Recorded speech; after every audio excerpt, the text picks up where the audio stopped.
Pada tanggal 10 Asyura seluruh cucu-cucu Rasulullah terbunuh oleh Yazid bin Muawiyah. Maka bulan Asyura adalah bulan duka kaum muslimin dunia. Makanya orang Indonesia terutama di kampungnya Bapak Presiden menyebut bulan Asyura dengan sebutan bulan Suro. Ekornya saja yang diambil, karena orang Jawa itu sukanya ngambil ekornya aja. Muhammad diambil mat, Asyura diambil suro. Makanya di bulan Asyura orang berduka karena terbunuhnya cucu Rasulullah. Maka di Jawa ada tradisi tidak mantu, tidak nikahkan anak, itu karena bulan duka. Di Jogja ada yang namanya keliling beteng. Maksudnya di bulan Suro jangan terlalu banyak mulut, jaga mulut. Nah di Solo mengikuti kebo Kiai Slamet, kalau kebonya keluar tainya diusapkan ke seluruh tubuh. Ini bulan duka, jangan bersolek. Dan biasanya bulan Asyura di Indonesia diikuti dengan santunan anak yatim. Nah inilah. Dan dari situ terus Islam bergerak, makanya monumen-monumen itu. Lahir Sayyid Ali Zainal Abidin. Lah Sayyid Ali Zainal Abidin kemudian bergeser, punya anak Sayyid Muhammad Baqir, menjauh punya anak Sayyid Ja'far Shadiq, menjauh diteruskan sama Sayyid Ali Uraidi, menjauh diteruskan sama namanya Sayyid Muhammad, diteruskan Sayyid Ubaidillah, teruskan Sayyid Isa Naqib, diteruskan sama Sayyid Ahmad Al-Muhajir, teruskan Sayyid Alwi, teruskan Sayyid Muhammad, teruskan Sayyid Alwi, diteruskan namanya Sayyid Ali Khalid Qasam, teruskan putranya namanya Sayyid Ahmad Sohib Mirbat, teruskan namanya Sayyid Alawi Amil Faqih, punya anak Sayyid Abdul Malik sampai Mongolia, punya anak Sayyid Ahmad Jalaluddin sampai Campa, punya anak Sayyid Muhammad sampai Pase, dan punya anak Sayyid Jamaluddin Al-Husaini Al-Kabir sampai tanah Nusantara di pedalaman, yang kemudian karena turunnya di Jawa, Sayyid Jamaluddin Al-Husaini Al-Kabir, orang Jawa punya Hono Coroko, maka kemudian di Jawa dikenal dengan nama Syekh Jumatil Kubro. Dan disitulah kemudian Islam ketemu dengan kebudayaan peradaban Nusantara. Nah inilah tonggak Makkah ini yang akhirnya menjadi penjelasan, oh ternyata Makkah sini geser di sini. Dan kemudian kita diingatkan bahwa Syekh Jumatil Kubro punya anak namanya Said Ibrahim pindah Palang Tuban sana, punya anak namanya Raden Rohmat Sunan Ampel. Nah ini yang kemudian bangun peradaban baru di Nusantara. Syekh Jumatil Kubro punya murid namanya Samsuddin pindah Jawa Barat, dikenal dengan nama Syekh Kuro, punya murid namanya Datuk Kahfi pindah Cirebon, punya murid namanya Syarif Hidayatullah Sunan Gunung Jati. Nah inilah baru kita kemudian menemukan titik sini. Nah pertanyaan-pertanyaan besarnya inilah yang akhirnya kemudian menjadi penjelasan. Lantas bagaimana kita mengikuti Rasulullah di tempat yang jauh ini?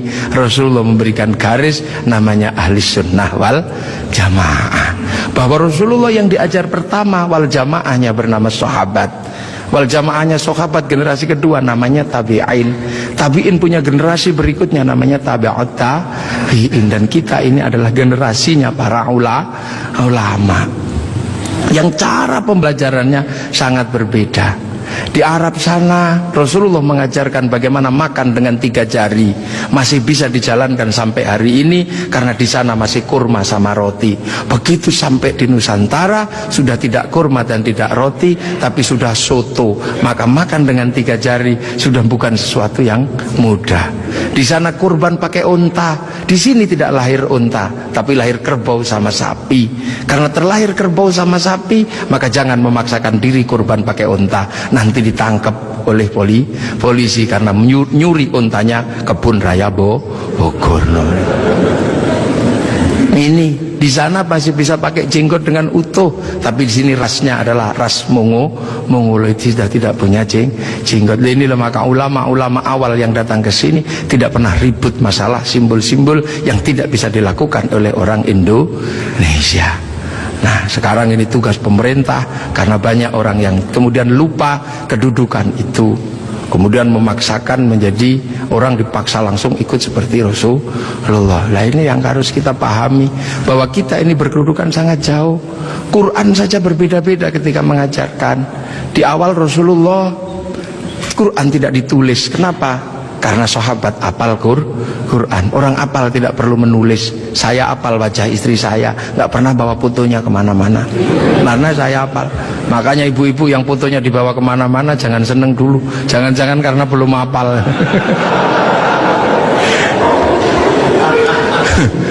kemudian setelah Rasulullah meninggal, sahabat nulis Quran. Nulis Quran sahabat. Untuk apa? Untuk tabi'in yang tidak ketemu Rasulullah. Tiba-tiba generasi sahabat meninggal, tabi'in mengajar bawahnya. Qurannya sahabat terlalu pinter, cuman lungkik-lungkik kayak cacing gitu aja.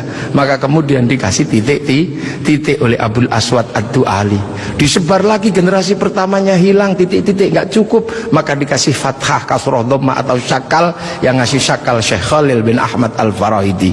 Disebar lagi, yang baca Quran karena Islam rahmatan lil alamin bukan lagi orang Arab semata. Orang Andalusia baca Quran wadduha, keliru menjadi wadduhe. Ini.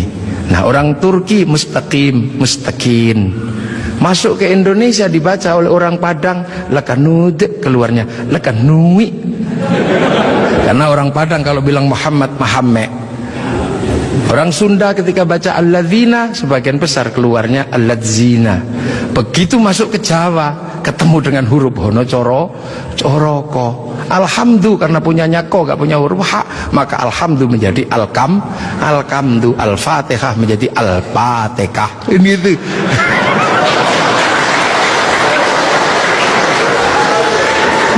Nah ini orang kalau ngerti proses kodifikasi Quran pasti tahu. Ketika masuk ke semua negara pasti berbeda. Al-Fatihah menjadi Al-Fatihah. Dan ini yang dialami oleh Bapak Presiden Republik Indonesia.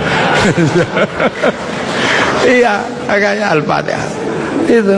Ya Hayyu Ya Qayyum menjadi Ya Kayuku Ya Qayyum. Robbil Alamin kayaknya punya huruf ain, nggak punyanya ngo, keluarnya Robbil Ngalamin. Nggak punya dot, punyanya lo, maka Ramadan keluarnya Romlan. Begitu dibaca orang Bali sangat susah karena orang Bali nggak bisa bilang tok, bilangnya tok. Maka sirotol menjadi sirotol ladzina an'amta alaihim. Islam berkembang ke semua negara dan berbeda. Ketika dibaca oleh orang Bugis alaihim, keluarnya alaihing. Karena orang Bugis kalau bilang n jadi eng, kalau bilang eng jadi n. Makanya ada dulu mantan Kabulok bernama Beduamang, itu berasal dari Abdurrahman. Nah itulah makanya kemudian Islam bergerak. Nah lantas apa? Lantas terciptalah sebuah ilmu untuk bagaimana orang di seluruh dunia Islam mampu membaca Al-Quran.